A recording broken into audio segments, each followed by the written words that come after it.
যে আপনার political masters তারা কোন কোন ডিসিশনসগুলো নিয়েছেন এবং কেন নিয়েছেন, কারণ ওরা তো পলিটিক্যাল পালসটা ওরা বোঝেন।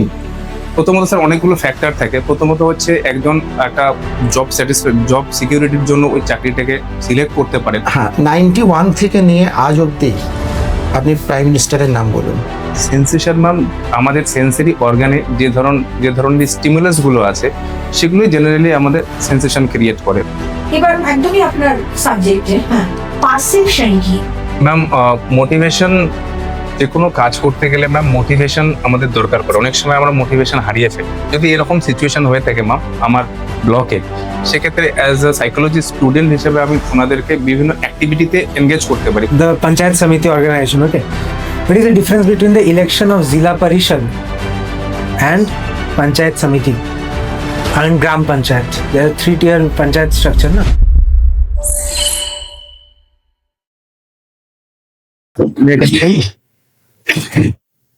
Good afternoon. Good afternoon, sir. Good afternoon, sir. Thank you, sir.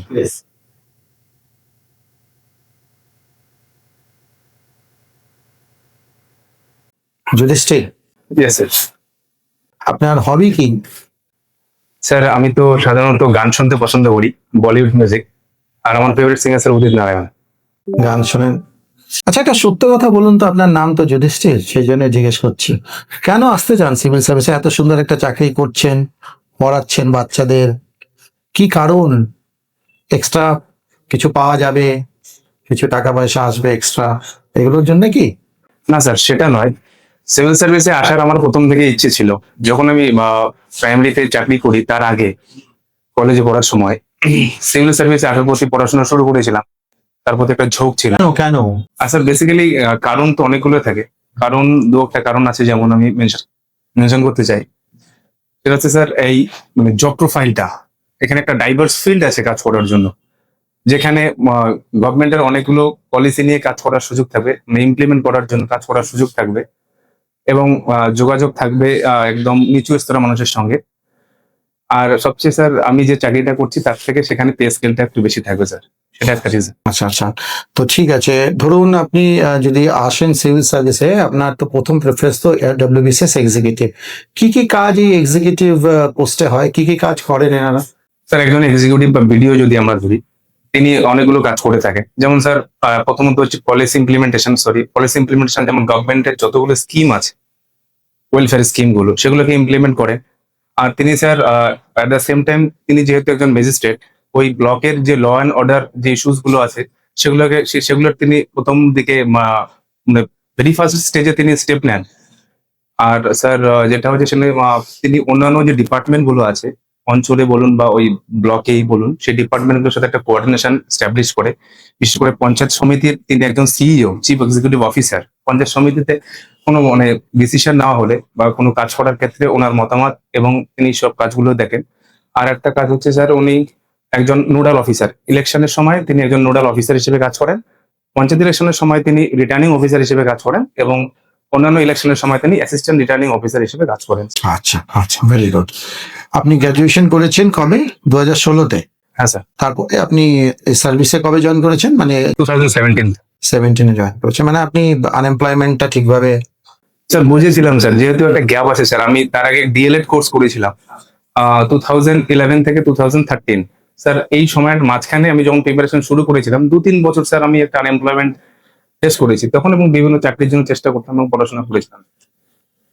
আচ্ছা, একটা বলতে পারবেন যে কি কি কারণের জন্য আজকের ডেটে সিভিল সার্ভিসেসের প্রতি কিছু ইয়াং জেনারেশনের ছেলেমেয়েরা ইন্টারেস্ট শো করছে না? তারা স্টার্ট আপের দিকে যাচ্ছে, তারা নিজের কিছু একটা করতে চাইছে, এই ট্রেন্ডটা দেখা যাচ্ছে। এবং অনেক সিভিল সার্ভিস আছেন যারা জয়েন করার জাস্ট পরেই ছেড়ে দিচ্ছেন। ইভেন আইএস, আইপিএস, আইআরএস এরকম অনেক আছে যারা জয়েন করেছেন 1-2 বছর পরে ছেড়ে দিচ্ছেন। তো এটা কেন? স্যার ইন্ডিয়ান সিভিল সার্ভিস না ডব্লিউবিসিএস? ইন্ডিয়ান সিভিল সার্ভিসের কথা। স্যার ইন্ডিয়ান সিভিল সার্ভিসের পার্সপেক্টিভ থেকে দেখলে আমরা দেখবো যে অনেকটা ইন্ডিয়ান সিভিল সার্ভিস প্রথমত হচ্ছে টাইম টেকিং স্যার। প্রিপারেশনটা করতে অনেকটা সময় লেগে যায়। না, সিলেক্ট হওয়ার পর সিলেক্ট হওয়ার পরে বলছেন স্যার, সিলেক্ট হওয়ার পরে ছেড়ে দেওয়া হচ্ছে প্রথমত স্যার অনেকগুলো ফ্যাক্টর থাকে। প্রথমত হচ্ছে একজন একটা জব সিকিউরিটির জন্য ওই চাকরিটাকে সিলেক্ট করতে পারে, কিন্তু পরবর্তীতে একজন সিভিল সার্ভেন্ট যখন দেখেন যে সেটা তার প্যাশনের সাথে বা ইন্টারেস্টের সাথে ম্যাচ করছে না, তখন ইন্টারেস্ট ছেড়ে যেতে মানে হারিয়ে যেতে পারে। সেকেন্ডলি স্যার এখানে যে ওয়ার্ক প্রেশার আছে, মানে ব্যক্তিত্বের সাথে ওই যে পোস্টে মানে অ্যালট করা হয় সেই পোস্ট যদি উনি অ্যাডাপ্ট করতে না পারেন, সেক্ষেত্রে ইন্টারেস্ট হারিয়ে যায় এবং ছেড়ে দেন। এবং স্যার কিছুদিন চাকরি করার পরে আহ, হতে পারে অন্য অন্য দিকে ওনার একটা ইন্টারেস্ট ডেভেলপ হতে পারে, ধরুন পড়ানো বা অন্যান্য অন্য কাজের দিকে বা স্টার্ট আপের দিকে, বেসিক্যালি মানে টিচিং এর ফিল্ডে। তার সেটা একটা কারণ হতে পারে স্যার। স্যার এগুলো মনে করছে স্যার। আচ্ছা, আপনার ক্ষেত্রে এগুলোর মধ্যে কোনোটাই হবে না তো, নাকি এটা হতে পারে? না স্যার, এখন অব্দি তো হওয়ার কোনো। জয়েন করার পরে তো হতেই পারে যে আপনার জব স্যাটিসফ্যাকশন নেই, বা এই যেগুলো ভাবছেন যে আমি করব সেগুলো যদি না হয়, ছাড়তে পারেন কি পারেন না, না ছাড়বেনই না একদম যাই হোক না কেন? না sir, depend on the situation, পরে কি দাঁড়াবে সেটা কিন্তু স্যার আমি মানে নিজে মনে মনে ঠিক করেছি সেটা ছাড়বো না। কাজটা আমি যেহেতু কিন্তু ছাড়তেও পারেন, নিজে পছন্দ করে নিয়েছি স্যার, চান্সেস খুব কম। চান্সেস কম কিন্তু আছে। এবার বলুন, ধরুন আমার কাছে অপশনস আছে এরকম ক্যান্ডিডেট যারা ছাড়বেই না, এবং আপনি ছাড়তেও পারেন, আপনি নিজেই বললেন, তো আপনাকে কেন সিলেক্ট করব? কেন আপনাকে ওই ট্রেনিং এর জন্য পয়সা নষ্ট করব আপনার পেছনে? গভর্নমেন্টের প্রেশাস রিসোর্স আপনার জন্য কেন খরচ করব আমরা? স্যার প্রথমত আমি একটু ক্ষমা চেয়ে নিবো স্যার, মানে চাকরিটা যদি আমি পেয়ে যাই, কারণ এটা আমার একটা মানে ড্রিম জব বলতে পারেন স্যার, তো সেটা আমি ছাড়বো এটা একদমই না। আমি চাকরিটাকে অবশ্যই আমি এটাই বলছি। অবশ্যই কন্টিনিউ করবো স্যার। আর আচ্ছা, নিউজ পেপার পড়েন আপনি? স্যার নিউজ পেপার তেমন ভাবে পড়া হয় না স্যার, আমি জাস্ট মোবাইলে বা ইউটিউবে যে সমস্ত কারেন্ট আপডেট আসছে। পলিটিক্যাল অ্যাফেয়ার্স এর মধ্যে নলেজ আছে? আপনি কি পলিটিক্সে ইন্টারেস্ট রাখেন? স্যার ততটা নয় স্যার, কিন্তু আচ্ছা, আপনি মনে করেন যে একজন সিভিল সার্ভেন্ট যে পলিটিক্সের ব্যাপারে কোনো ইন্টারেস্ট রাখে না, যেটা আপনি বললেন, সে একটা ভালো সিভিল সার্ভেন্ট হতে পারে? কারণ আপনি যদি কনস্টিটিউশন দেখেন, তাহলে তো দেখবেন যে ইলেক্টেড রিপ্রেজেন্টেটিভ আর সিলেক্টেড রিপ্রেজেন্টেটিভের মধ্যে একটা একটা সিম্বায়োটিক রিলেশনশিপ আছে। যে যে লোক বা যে সিভিল সার্ভেন্ট পলিটিক্যাল ইভেন্টসে বা পলিটিক্যাল ডাইমেনশনসে নলেজ রাখে না বা ইন্টারেস্ট রাখে না, সে কিভাবে একজন ভালো সিভিল সার্ভেন্ট হতে পারে? আপনি যেটা বললেন যে আপনি রাখেন না, কি করে বুঝবেন আপনি যে আপনার পলিটিক্যাল মাস্টার্স তারা কোন কোন ডিসিশনস গুলো নিয়েছেন এবং কেন নিয়েছেন? কারণ ওরা তো পলিটিক্যাল পালসটা ওরা বোঝেন, যেটা আপনি বুঝবেন না, আপনি তো সিলেক্টেড, ওনারা ইলেক্টেড, তো লোকেদের পালসটা তো ওরা ভালো বোঝেন। এবার আপনার তো কোনো ইন্টারেস্ট নেই পলিটিক্সে, এবার আপনি তো আর্গুমেন্ট করবেন বা আপনি ধরুন কি করে ইমপ্লিমেন্ট করবেন জিনিসগুলো? স্যার আমার মনে হচ্ছে আপনি মিসফিট অ্যাকচুয়ালি সিভিল সার্ভিসের জন্য। স্যার সেটা কখনোই নয়, আমি এটাও নিজেই মনে করছি না। আপনি বলুন না, ইলেক্টেড রিপ্রেজেন্টেটিভের সঙ্গে সিলেক্টেড রিপ্রেজেন্টেটিভের কোনো কানেকশন নেই, ওনারা যা করেন তার ব্যাপারে আপনার কোনো ইন্টারেস্ট নেই, আপনি খবরও রাখেন না। না স্যার, অবশ্যই সেখানে ইন্টারেস্ট তো থাকবে স্যার, নট ওই রেসপেক্টে নয় যে পলিটিক্স এর বড় বলেন না। এবার আপনার ডিস্ট্রিক্টে আশেপাশে কি হচ্ছে, কি ডেভেলপমেন্টস হচ্ছে, সেগুলোরও খবর রাখবেন না, কারণ আপনার তো পার্সোনালিটির মধ্যে এইগুলো নেই। এবার আপনার কি করে আপনি বুঝবেন যে আপনার চারপাশে কি হচ্ছে, কি করতে হবে না করতে হবে? আপনি তো কোনো কিছুতে ইন্টারেস্ট রাখেন না, নিউজ পেপার পড়েন না, পলিটিক্সের ব্যাপারে মাথা ঘামান না, তার মানে আমি এটা ধরে নিচ্ছি আপনি এই সার্ভিসে আসছেন শুধুমাত্র টাকা কামানোর জন্য। কারণ অলরেডি আপনি একটা জায়গায় কাজ করছেন আর আপনি নিজেই বললেন যে টাকা বেশি পাবো, ওটা একটা ফ্যাক্টর। কি বলেন আপনি?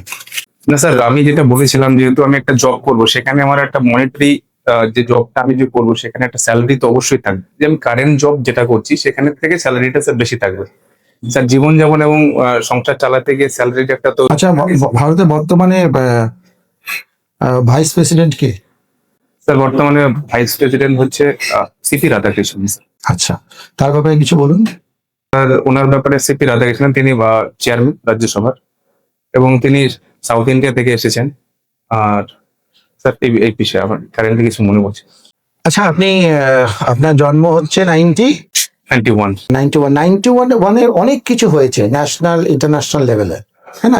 এক একটা করে বলুন কি কি হয়েছে 91 এর। স্যার 91 এলপিজি রিফর্ম হয়েছে। ওটা কি? Liquefied petroleum gas? No sir, LPG liberalisation, privatisation and globalisation. হ্যাঁ, 91 থেকে নিয়ে আজ অব্দি আপনি প্রাইম মিনিস্টারের নাম বলুন।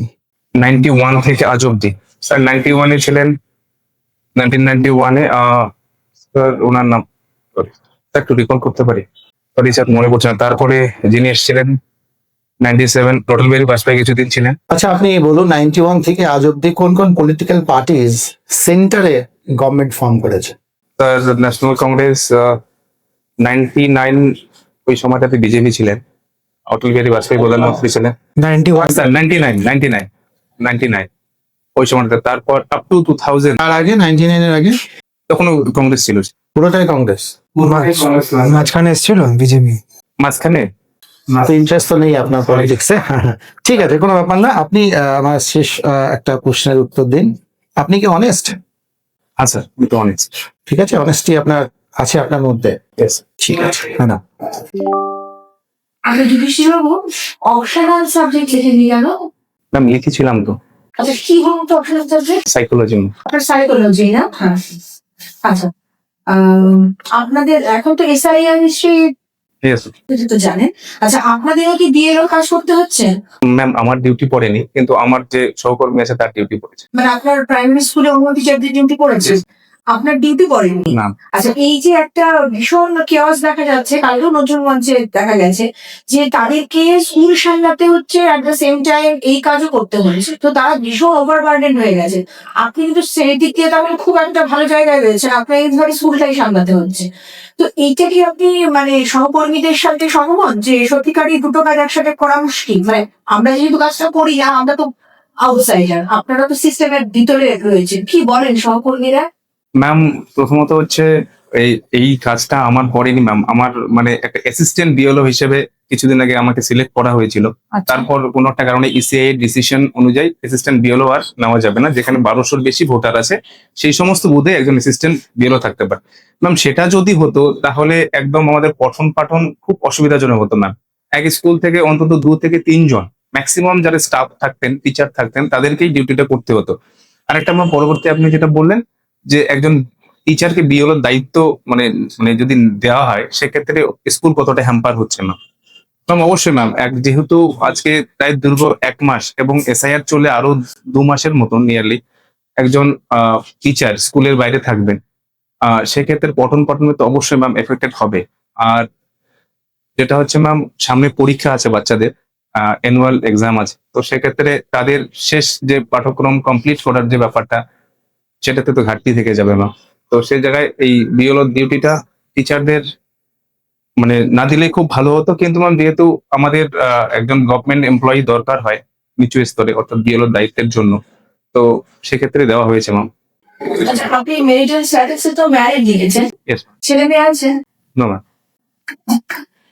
আচ্ছা ছেলে মেয়ে ধরুন আপনার আছে, আপনি তাদেরকে আপনার প্রাইমারি স্কুলে পড়াবেন? ম্যাম অবশ্যই পড়াবো ম্যাম, কেন পড়াবো না? আমি যে স্কুলে আছি সেই আপনি তো অনেস্ট বলেছেন একটু আগে নিজে। Yes ma'am, honest. কারণ আমার স্কুলে, আমি যে স্কুলে বর্তমান কর্মরত, সেখানে আমরা 3 জন স্টাফ আছি ম্যাম, 3 জনই হাইলি কোয়ালিফাইড, এবং সেক্ষেত্রে আমার স্কুলটা আমার বাড়ির থেকে অনেকটা কাছে ম্যাম। সেক্ষেত্রে আমার যদি পার্সোনালি বলতে হয় ম্যাম, আমি অবশ্যই আমার বাচ্চা কাচ্চাকে আমাদের স্কুলে। আপনাদের স্কুলে পড়াবেন? Yes. আচ্ছা এবার একদমই আপনার সাবজেক্টে, হ্যাঁ, পারসেপশন কি? ম্যাম পারসেপশন ম্যাম, যখন সেন্সেশন আমরা যেটা বলি, সেন্সেশনের পরবর্তী স্টেপ হচ্ছে perception and then attention ma'am. Perception is the intermediate stage. যখন ধরুন আমার সেন্সারি অর্গান, আমাদের যে 5 সেন্সেস আছে, সেই সেন্সারি অর্গানের মধ্যে কোনো ইনফরমেশন যখন আসে বা কোনো স্টিমুলাস যখন আসে, সেটাকে যদি আমরা মানে ঠিক মানে কগনিশন করি আর কি, সেটাকে যদি আমরা একটু মানে সেখানে যদি ম্যাম, সরি ম্যাম একটু সাজিয়ে নিয়ে বলি। মানে আমার কোয়েশ্চেনটা হলো যে পারসেপশন কি এবং এটা কিভাবে সেন্সেশনের সাথে ডিফার করে?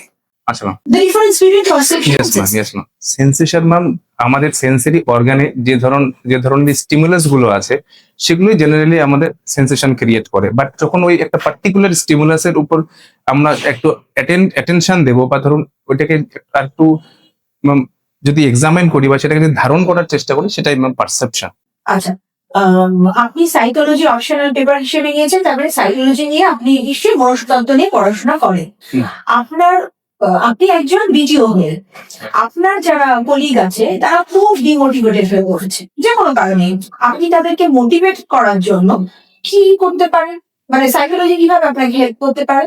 ম্যাম মোটিভেশন, যে কোনো কাজ করতে গেলে ম্যাম মোটিভেশন আমাদের দরকার পড়ে। অনেক সময় আমরা মোটিভেশন হারিয়ে ফেলি। যদি এরকম সিচুয়েশন হয়ে থাকে ম্যাম আমার ব্লকে, সেক্ষেত্রে অ্যাজ আ সাইকোলজি স্টুডেন্ট হিসেবে আমি ওনাদেরকে বিভিন্ন অ্যাক্টিভিটিতে এনগেজ করতে পারি। প্রথমত ম্যাম মোটিভেশনের রিজনটা কি, মানে কেন মোটিভেশন হারিয়ে যাচ্ছে, তারা বোর ফিল করছে কিনা, বা একটা কাজ দীর্ঘক্ষণ ধরে করতে করতে তাদের কোনো অসুবিধা হচ্ছে কিনা। তো সেক্ষেত্রে ম্যাম কাজগুলোকে একটা আহ, একটা একটা ওয়েতে এমন ভাবে ডিভাইড করব যেখানে ওদের ইন্টারেস্টটা এবং বোর্ডম না চলে আসে ম্যাম। সেভাবে কাজগুলোকে একটু রিঅ্যারেঞ্জ বা রিঅর্গানাইজ করা যেতে পারে।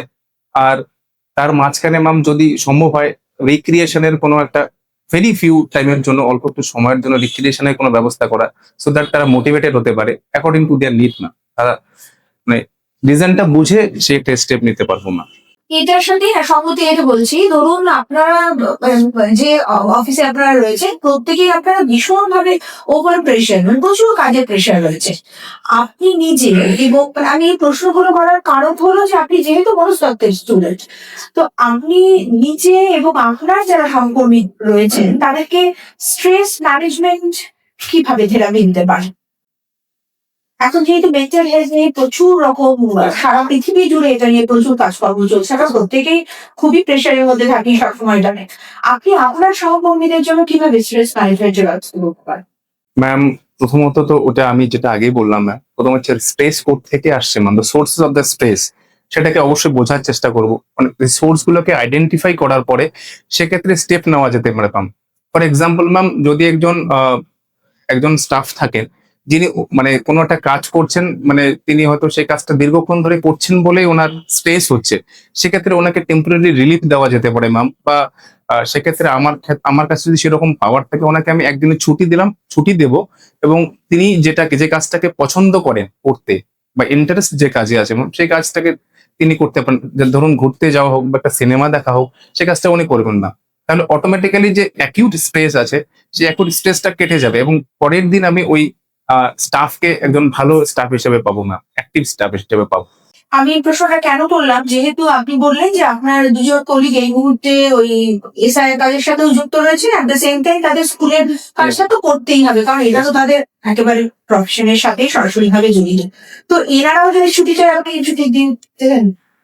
যারা বিওলোতে আছে ম্যাম, হ্যাঁ ম্যাম তাহলে আপনি স্কুলটা কিভাবে চালাবেন? আপনারা তিনজনই টিচার খালি। ম্যাম কারেন্টলি যেটা অর্ডার এসছে এসআই এর তরফ থেকে, যে স্কুলে যদি বিওলোরা নাও আসেন চলবে, আচ্ছা, এই একটা অর্ডার এসছে ম্যাম। যদি ম্যাম সিচুয়েশনটা এরকম হয় যে ওনাদেরকে স্কুলেও থাকতে হচ্ছে, এট দ্য সেম টাইম কাজ করতে হচ্ছে অ্যাজ আ বিওলো হিসেবে, তো সেক্ষেত্রে ম্যাম যদি আমি দেখি যে ওভারবার্ডেন হয়ে যাচ্ছে বা ওনারা অনেক বেশি প্রেসারে থাকছেন, তো সেক্ষেত্রে ম্যাম 1-2 দিন সম্ভব হলে আমি ওনাদেরকে ছাড়তে পারি ম্যাম। আচ্ছা, আমার লাস্ট প্রশ্ন, সেটাও আপনার একেবারে সাবজেক্ট রিলেটেড, সেটা পাবলিক অ্যাডমিনিস্ট্রেশনের ক্ষেত্রে ইমোশনাল ইন্টেলিজেন্সের কি ভূমিকা বা তাৎপর্য রয়েছে?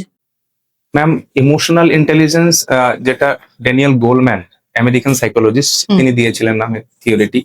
ম্যাম ইমোশনাল ইন্টেলিজেন্স হচ্ছে প্রথমত আমাদের যে ইমোশনস গুলো আছে, যেমন রাগ, ঘৃণা, ভয় এবং কাইন্ড অফ স্ট্রেস, আমরা যদি ধরি এই ইমোশন গুলোকে প্রথমত ইন্ডিভিজুয়ালি ম্যানেজ করা, এবং যে মানে যার যার মানে যে আমার পাশে থাকবেন বা যে আমার বিপরীতে থাকবেন, তার ইমোশনটাকে বুঝে সেটাকে মানে ব্যালেন্স করাটাও ইমোশনাল ইন্টেলিজেন্স ম্যাম। ধরুন ফর এক্সাম্পল যদি আমি বলি, আমি দেখলাম আমি একজন স্কুলের টিচার বর্তমান কর্মরত, আমার এক সাবঅর্ডিনেট সে এসে কোনো একটা বিষয়ে প্রচন্ড ভেঙে পড়েছে ম্যাম, কোনো একটা ঘটনা ঘটেছে বা প্রচন্ডভাবে ভেঙে পড়েছে, সে কাঁদছে।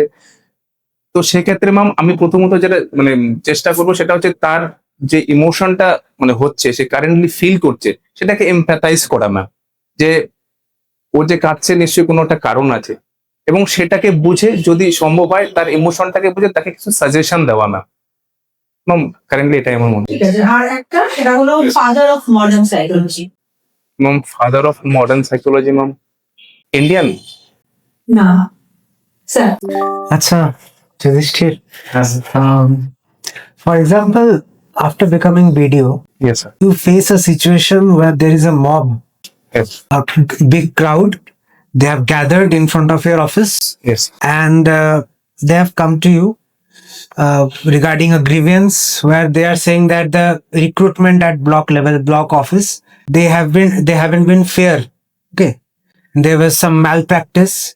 The recruitment were not done transparently, and they come to you and ask. They believe in you. They have faith in you because you are newly recruited BDO. You have joined recently, and they believe that you will solve their problem. You will look into their problem. Okay, but the problem is not so easily cannot be solved overnight. It is a big problem. You have to look into this matter. But the crowd, they want the instant justice. They want a decision. Otherwise, they will not move from the surrounding of your office. They will keep seated. They will stay there day and night. They do not bother about it. So how you are going to deal with this situation?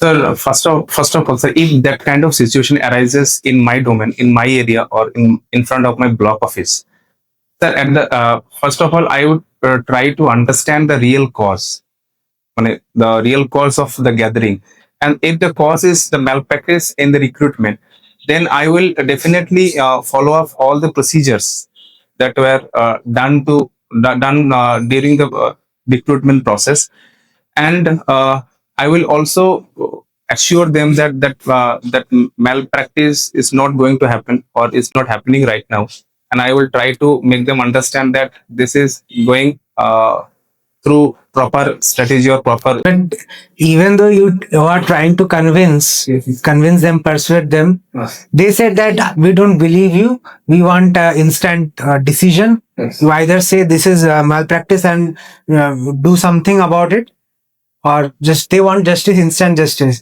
But the thing you are telling, the steps you are telling, is going to take some time, maybe some days, a week. Yes, sir. Sir, first of all, as a BDO or a magistrate, sir, I will try to control the mob, the agitated mob. Sir, in that case, sir, I can take the help of the police and other forces in my block to just settle down the agitation. But that will instigate the people. They will say that we came to you to just convey a grievance, and you called the police on us. And police with a simple things, they will start lathi charge, and all the blame will come on your head. Yes. And they will stop. They will lose all the faith upon you. Yes, sir. So if such type of things, that I will also request the police member just to handle the situations as for now, and I will again request to the leader of the mob to request to not make any chaos. Okay. And the second time, sir, I will take 2 or 3 leaders of that group to understand the real cause, and I will make them. I will assure them that such type of practices are not going to happen or is not happening right now. So I will look after it. So you will just try to convince them again and again, Yes. and they will say that no, we are not convinced, and they will keep on sitting in them, and they will also not allow you to get out of the office. So you will stay in the BDO office locked overnight, surrounded by the mob, and eventually will call the police. They will do lathi charge, and then the mob will get dispersed, and ultimately the faith they have upon you, they will lose it. This is a final outcome. Do you have any other outcome? First of all, sir, I will find out the real cause. Okay, for say you found that there was this malpractice happened. Okay, Yes. the proper rules. Okay, those things are not followed. Sir, I will try to catch the people who are involved in the. That is that the people, they went afar. You cannot just catch it. Sir, in that case, I will remove that recruitment process, or I will dismiss that recruitment process, or I will assure the fresh recruitment afterwards. You will do it overnight. The answer should be yes. If I have to, I will do it overnight. I will stay as long as it takes. I will mobilize all my resources until I get to the root of the cause. That should be the answer. Okay. Okay, sir. And coming to international relations, do you take interest in international relation based news? Yes, sir. What are the 5 big news of the last week? Yes, sir. Few minutes. 5. You tell me 5. 5 news or latest news or international level, sir. Huh? The latest, the Prime Minister Narendra Modi has visited Japan, and there is a new female Prime Minister of Japan, and it was in the history of Japan's democracy. This, Sanaya Takaichi is the Prime Minister, and another one is Sir Pike, sir, 2 and 3. Sorry, sir. So you just focused on Japan, the Prime Minister and Prime Minister, PM of India and PM of Japan. Only two things you read. Okay. As you said, empathy, emotional intelligence. So always use emotional intelligence for this kind of situations arises as an administrator. Now coming to the Panchayat Samiti organization. Okay. What is the difference between the election of Zila Parishad and Panchayat Samiti and Gram Panchayat? There are three-tier Panchayat structure. No? Yes. What is the difference how their members are elected? The members are elected of 3 different tiers, are directly elected, sir, by the people during Panchayat election. Sabapati also directly elected. No, sir. Sabapati elected within the selected members. Elected members, they vote and the Sabapati is selected. Sabapati same way like in the Jila Parishad, sir. And who are the members of Zila Parishad? Members of Jila Parishad. Yes, there are there only one person, the chairperson, Sabadipati and Upsabadipati. Don't they have any other members in? Yes, sir. Other members are there, sir. Okay, how they are elected? Sir, they are elected directly by the people. And who is the administrative head or executive head of Zila Parishad? Sir, the DM, sir, district magistrate. And what about Panchayat Samiti? This is the videos. Is the executive magistrate, right? Magistrate, yes, sir. You are from this Siliguri town, right? No, sir, I am from Kuch Bihar. Kuch Bihar. Okay. How many blocks are in Kuch Bihar? Sir, there are currently 12 blocks. 12 blocks. And in Jalpaiguri district? Sir, in Jalpaiguri, I don't know. Can you name 5 subdivisions from South Bengal? Sorry, sir. What is who conducts the election of panchayati elections like this Panchayat Samiti and Zila Parishad? The state election commission. State Election Commission. And how the State Election Commission is the chairperson and the members are elected, not elected, appointed. By the election commissioner is elected by the governor and but removed by the president, sir. Governor of the state, elected by the governor of the state and removed by the president of India. How many state election commissioners are currently in Bengal? Sir, only one I know, sir. I don't know, sir. So yes. Who is the Chief Justice of West Bengal, Kolkata High Court?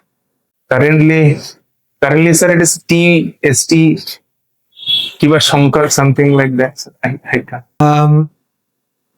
Who is the Speaker of Vidhan Sabha? Sir, Diman Banerjee. Diman Banerjee. And how many constituent assemblies are there in 294, sir. Legislative Assembly members? 294. And how many Rajya Sabha seats? Sir, Rajya Sabha, I don't know, sir. Can you name 3 state government schemes for the benefit of agriculture? Krishak Bandhu, one, and Fasal Bima, and another one is, sir, one is for the benefit of the Fasal Bima, Krishak Bandhu, and Amar Fasal Amar Gola, something like that. Oh, right. And what is the amount of benefit that is given in Krishak Bandhu? It is, sir, 2 times given in a single year. 2000, total 4,000, sir. Okay, that will do, Yudhishthir. Yudhishthir, the last question from my side. Yes, sir. আপনি তো দেখেছেন যে কেবিসিতে একটা ছোট বাচ্চা কিভাবে কথা বলছিল অমিতাভ বচ্চনের সঙ্গে। As a student of psychology আপনার কি মনে হয় কি কি কারণ থাকতে পারে এর জন্য এই বাচ্চার বিহেভিয়ার ঠিক ওইরকম যেভাবে হওয়া উচিত ছিল সেভাবে আমরা দেখতে পারিনি? স্যার, প্রথমত আমি বলবো, স্যার, বাংলাতে বলছি, স্যার, নার্চারিং বা তার যে প্রতিপালনে একটু কেয়ার ভালো করে দেওয়া উচিত ছিল। আর সেক্ষেত্রে বাবা মায়ের পেরেন্টসদের আর একটু রোল প্লে করা উচিত ছিল। কারণ আমরা বাচ্চারা আমাদের যে বাহ্যিক ব্যবহার বলুন, স্যার, মানুষের সাথে কথাবার্তা বলাই বলুন, সেটা সম্পূর্ণটাই আমরা বাড়ির থেকেই শিখি। বেসিক্যালি আমাদের বাবা মা এবং আমাদের যে সিবলিংস আছে, দাদা দিদিদের কাছ থেকে শিখি। তো সেক্ষেত্রে ওই পারিবারিক শিক্ষাটা একটু মানে আমার মনে হয়, স্যার, একটু ঠিক হওয়া উচিত ছিল বাচ্চাটার। পেরেন্টসরা দায়ী 1 নম্বর। আর 2 নম্বর, স্যার, এই বাচ্চাটা কেবিসিতেই এরকম করছে সেটা নয়। কারণ বাচ্চাদের মধ্যে যদি প্রথম থেকে একটা কম্পিটিটিভ লাইক ডেয়ারিং অ্যাটিটিউড তৈরি হয়ে যায় স্যার, যে আমি যে কোনো প্রশ্ন আসলে উত্তর দিতে পারবো, বা ফার্স্ট হওয়ার যদি একটা টেন্ডেন্সি থাকে স্যার, ইন ফিউচার যখন তারা নিচে চলে আসবে তাদের নানান রকম সাইকোলজি। না আমি বলছি কারা দায়ী, মানে একটা পেরেন্টস এছাড়া সেকেন্ডলি স্যার স্কুল, স্কুল দায়ী। আচ্ছা, thirdly sir maybe any psychological problem he has, তার থাকতে পারে, বাচ্চাটির থাকতে পারে, সেদিক দিয়ে একটা ফ্যামিলিকে দায়িত্ব নিতে হবে। আচ্ছা যদি আপনাকে বলা হয় যে এই এই এই যে প্রবলেমটা আমরা দেখলাম, Yes, sir. এটাকে আপনি ফ্রয়েডিয়ান সাইকোলজি মানে ব্যবহার করে কিভাবে আমাকে বোঝাবেন? ফ্রয়েডের নাম শুনেছেন তো? আচ্ছা, সিগমুন্ড ফ্রয়েড আমার ফেভারিট সাইকোলজিস্ট স্যার।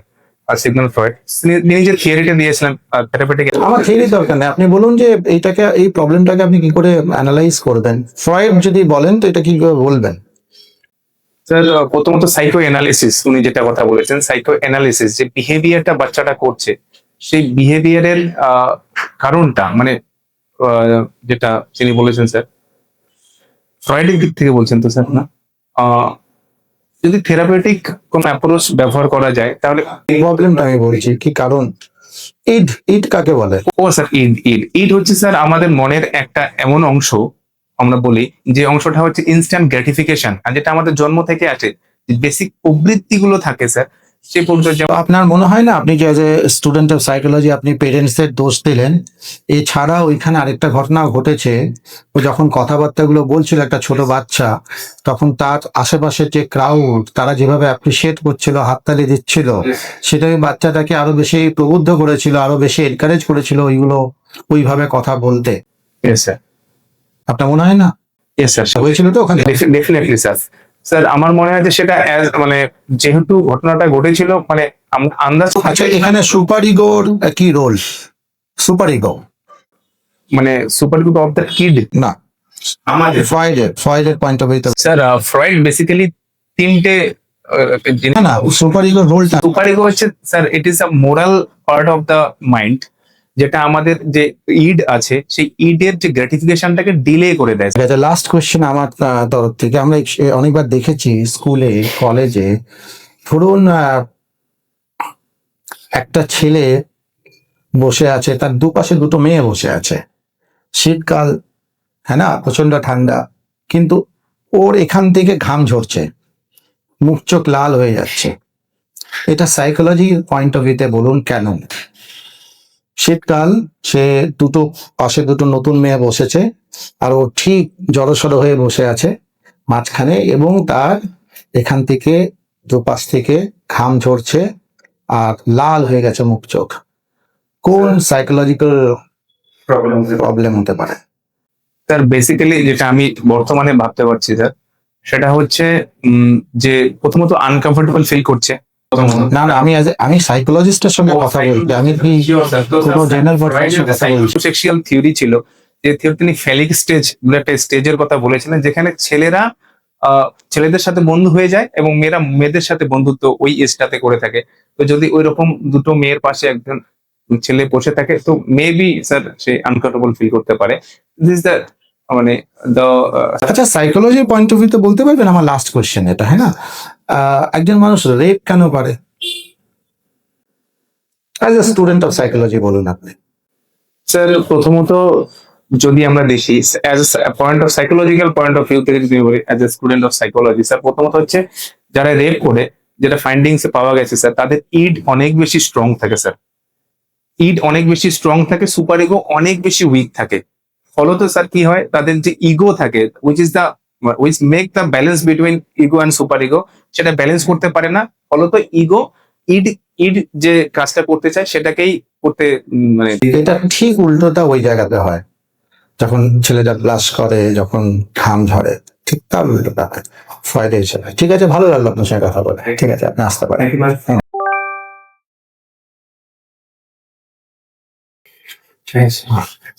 যুধিষ্ঠির, আজকে ভালো হয়েছে গতবারের তুলনায়?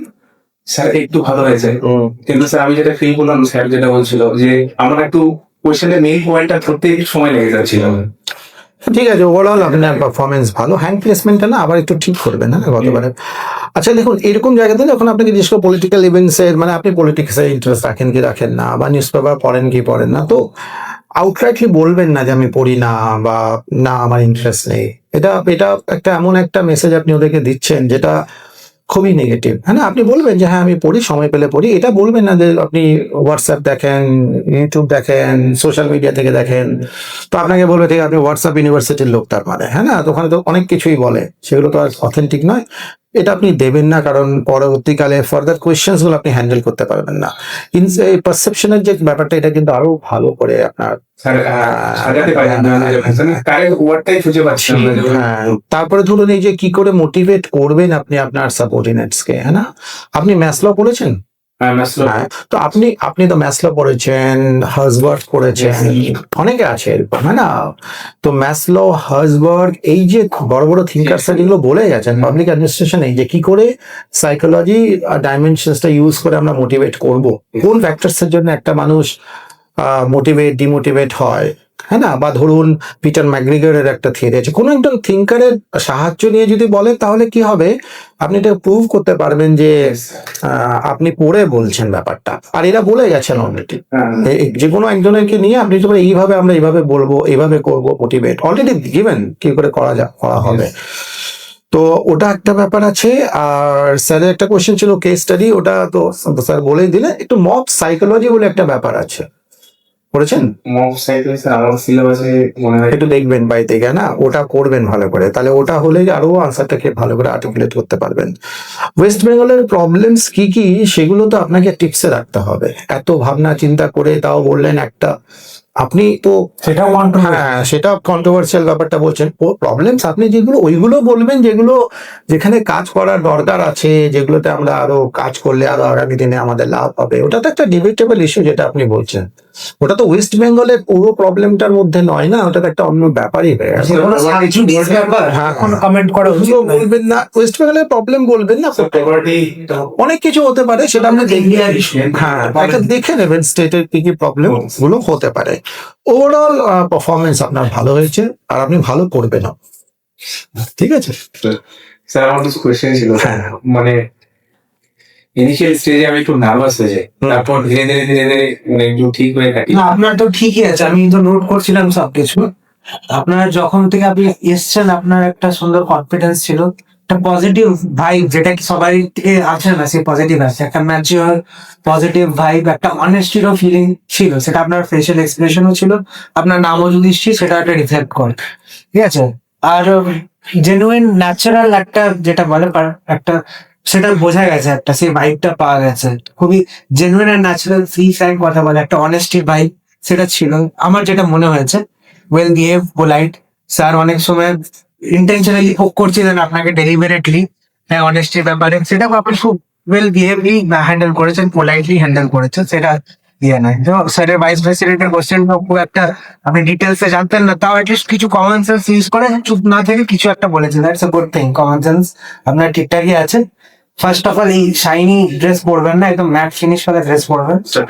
প্যান্টটা ডেফিনেটলি চেঞ্জ করতে হবে, এটা পার্টি ওয়্যার যাচ্ছে, পার্টি ভ্যারি, এটা ফরমাল। স্যার, আমি বানাতে দিয়েছি। আর ব্লেজার ডেফিনেটলি রাখতে হবে, ব্লেজার ওটা মাস্ট। হ্যাঁ, টাইটা optional, but blazer is must. আর আমার কালারটা এটা ঠিক আছে, প্যান্টটা চেঞ্জ করে এরকমই বানাবো স্যার একটা। স্যার, যদি একটু লাইট পিঙ্ক হয়, হোয়াইট আর পিঙ্ক বানাবো। স্কাই ফর্মাল ঠিক আছে। পিঙ্ক পরে যাবেন তো, কিন্তু কোয়েশ্চেনের জন্য তৈরি থাকবেন। ওটা কেমন একটা কালার, ওটা কিন্তু অনেক কোয়েশ্চেন ইনভাইট করবে, অনেক কোয়েশ্চেন ইনভাইট করবে, তো সেটার জন্য তৈরি থাকবে। কেন ওই কালারটা এমন না, সেটা অ্যাসোসিয়েটেড উইথ, তো সেই জন্য না।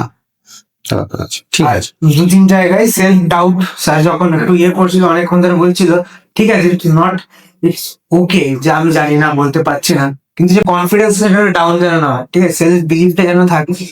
ঠিক আছে, মানুষ সবকিছু জানে না, এখানে ওভারঅল কনফিডেন্সটা ম্যাটার করে।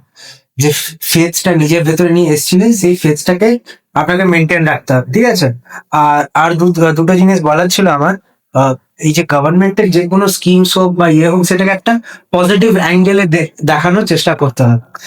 কনস্ট্রাকটিভ যেটা ক্রিটিসিজম করতে হবে, সেটা কনস্ট্রাকটিভ ক্রিটিসিজম। ফর সে লক্ষ্মী ভান্ডারের যেটা আছে, যদি আপনাকে কনস বলতে হয়, ডাইরেক্টলি বলবেন না যে ফ্রিবিস দেওয়া হচ্ছে, জাস্ট সিম্পলি সে যে এটার বেনিফিশিয়ারি টার্গেটিংটা আরেকটু বেটার করা যেতে পারে, যাতে কি যে যারা অ্যাকচুয়ালি নিডি তাদেরকে আমরা হয়তো একটু বেশি টাকাও দিতে পারি, আর যারা নিডি হয় তাদেরকে আমরা স্ক্রিন আউট করতে পারি। This a constructive proper monitoring, ঠিক আছে, এই জিনিসগুলো করতে হবে। প্লাস অনেক জায়গাতে বেকারকার লিকেজ হচ্ছে, subsidy leakage is a very common issue, সেটাকে চেক করার জন্য টেকনোলজিটাকে ইমপ্রুভ করতে হবে। এই জায়গাগুলো এইভাবে একটু জিনিসটাকে থিঙ্ক করলে জিনিসটা জানা যায়, ঠিক আছে, এই জিনিসটা আছে। আর সাবজুডিস যে কোনো ব্যাপার সেখানে বলবেন না, কখনো কোনো কন্ট্রোভার্সিয়াল কোনো স্টেট গভর্নমেন্টের কোনো লিটিগেশন চলছে, একদম না, that's a taboo, don't touch that topic. হ্যাঁ, জাস্ট ইগনোর বলে দেবেন। The safest thing to is to say আমি এটার ব্যাপারে শুনিনি, জানি না, খুব একটা ভালো নলেজ নেই, এটা কন্ট্রোভার্সি আছে স্যার, আমার এটার ব্যাপারে খুব একটা ভালো নলেজ নেই। That is the safest diplomatical answer, ঠিক আছে। ব্যাস, ঠিক আছে, আমার তো ম্যাডাম বলতে হবে। ঠিক আছে।